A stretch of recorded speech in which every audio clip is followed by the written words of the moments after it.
Boqonnaa muraasa fudhannee walitti deebineera Dr. Gurmeessaa Hinkoosaa wajjin argama. Dr. Gurmeessaan egaa amma immoo waa'ee hariiroo bunaa fi sammuu nutti himu. Yeroo baay'ee namoonni baay'een buna utuu hin dhugin manaan ba'anii ganama laaqana booddee buna dhuguu akkasumas irbaata irrattis buna dhuguu anillee buna wadaan dhuguu garuu mee bunni kun faayidaa baay'ee akka inni qabu himamaa jira amma sammuu keenya wajjin hariiroo akkamii qaba? Tole egaa asirratti wanti dubbachuu barbaadu buna baay'een jaalladhani akka dhuunfaatti baay'ee si dhuga namoota itti ganama dhugii manaan baay'eette keessaa tokkodha.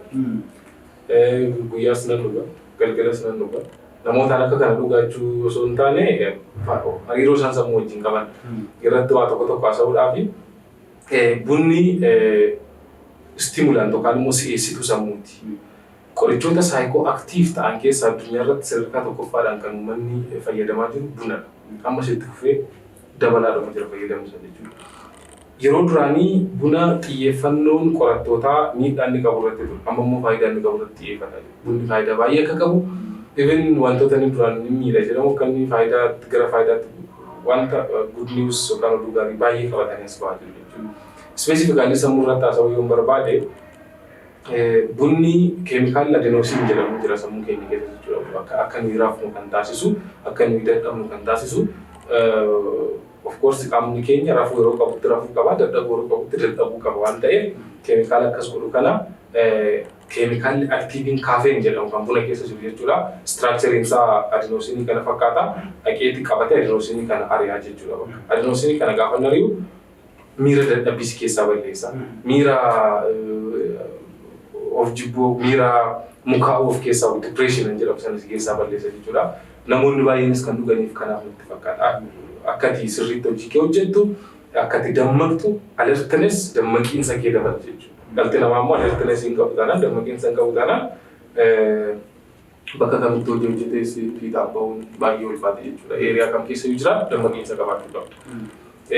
Inni kan biraan dandeettii waa yaadachuu keenya dabala. Keemikaalli dandeettii waa yaadachuu keenya memorii akka kuustuu memoriitti gargaaru asetaayil kooliin jedhamu jira kan paaswayii memorii yookaan kuusaa yaadannoo keessatti kan gahee guddaa qabu jira. Keemikaalli sun akka sirriitti oomishamu taasisa bunni jechuudha buna gaafa dhugu. Isa kanaaf bunni walumaa galatti bu'aaleen kan biroo lafa ta'an immoo sammuu keenya wajjin wal qabsiisnee wantoota nama dubbadhe kana lamaan wajjin jechuudha.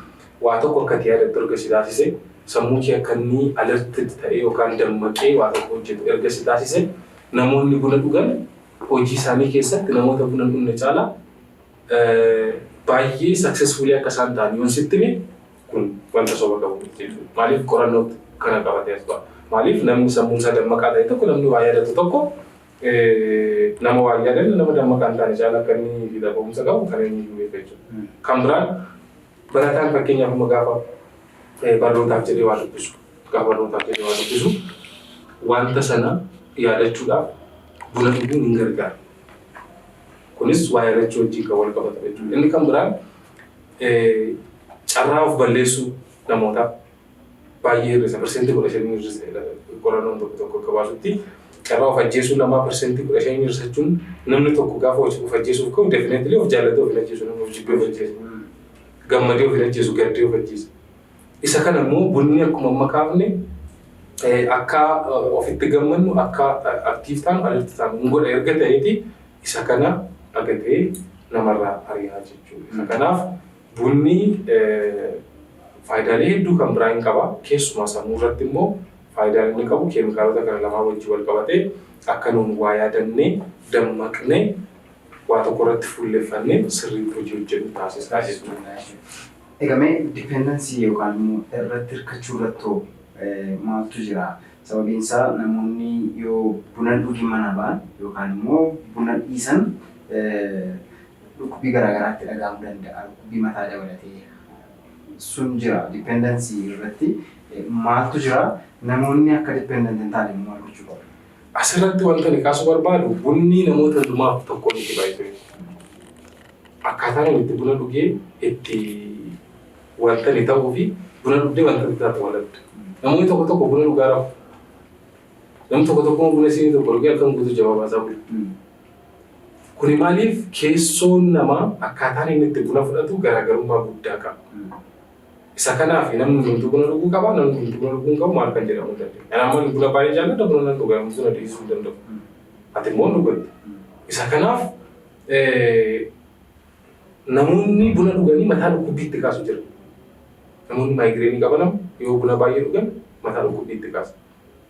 Namni tokko immoo yoo buna dhugute mataa dhukkubbii itti qaba. Yoo buna dhugute kun immoo kan biraadha. Isa kanaaf namoonni jeneraalii walii galatti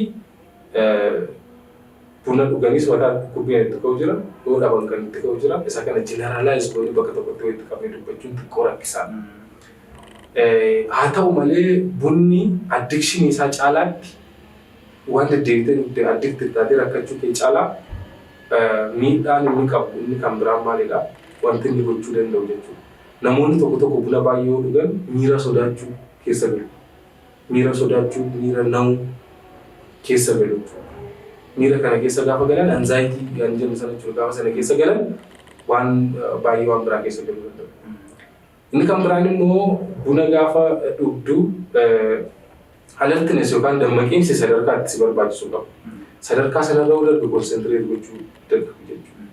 Konsentriit gochuu dadhabu waan tokko irratti hojii isaanii hojjechuu dadhabu dhiisuu danda'u waan tokko hojjetaa waan biraa lafa kaasuu jeeqamuu danda'u jechuudha.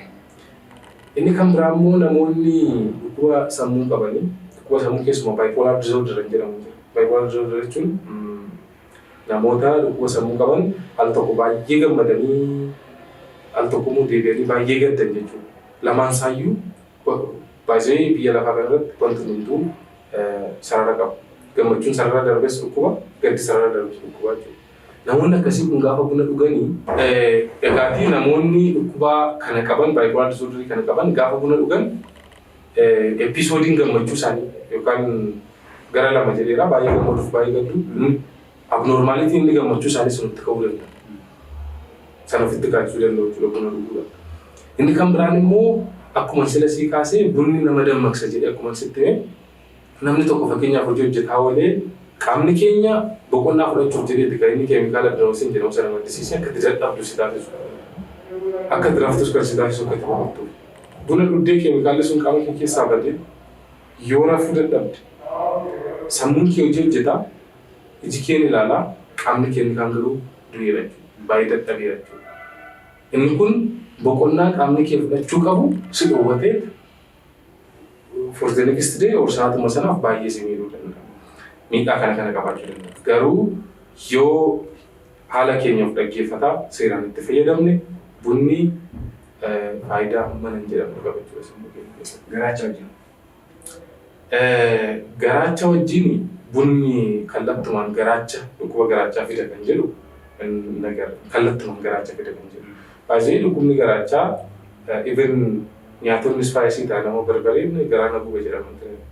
Garuu direct cause and effect relationship isaanii qorannoodhaan kan lafa taa'e wanta guideline ta'e lafa taa'e namoonni dhukkuba garaachaa qaban buna hin dhugiinaa kan jedhu wanta guideline lafa taa'e. Garuu asirratti maal kan gochuu qabnu researchoonni jiru individual research kan guideline ta'a. Researchiin tokko kan bunni dhukkuba garaachaa namatti qaachaa dhukkuba garaachaa namatti fida jedhee qabatee as ba'uun jira. Kan immoo hin fiduu jira. Garuu isaan kana walitti qabee hojjetamee guideline akka lafa taa'e dhukkuba garaachaa bunni namatti fida kan jedhu ani hin argine. Namoonni dhukkuba garaachaa qaban garuu bunni isaanitti kaachisa yoo ta'e dhuguu hin qabu. Isaantu beekaa jechuudha. Akkuma sila waa'ee mataa dhukkubbii irratti kaachisne maal akka isaanitti fidu isaantu beeka. Baay'ee dhukkuboota tokko persentii 70-80 dhukkubsataa ta'uu yaala ishee haftee qabata hakiimiin jechuudha. Dhukkuboota akka kanaa ta'an jechuudha. Dhukkuboota persentii 100 hakiimiin yaaluun jira. Isaan kana keessaa gara dhukkubni garaachaa isa tokko waan ta'e abbaan isaa ilaalee akka isaa ta'e itti fayyadamuu danda'a. Egaa Dr. Gummeessa baay'een si galateeffadha. As istuudiyoo keenyatti argamtee waa'ee dhukkuba teetaanisiif akkasumas immoo hariiroo sammuun keenyaa fi bunni qabu waan nu ibsiteef maqaa daawwattoota keenyaan guddaan si galateeffadha. Ulfaadhu. Isinillee ulfaadha.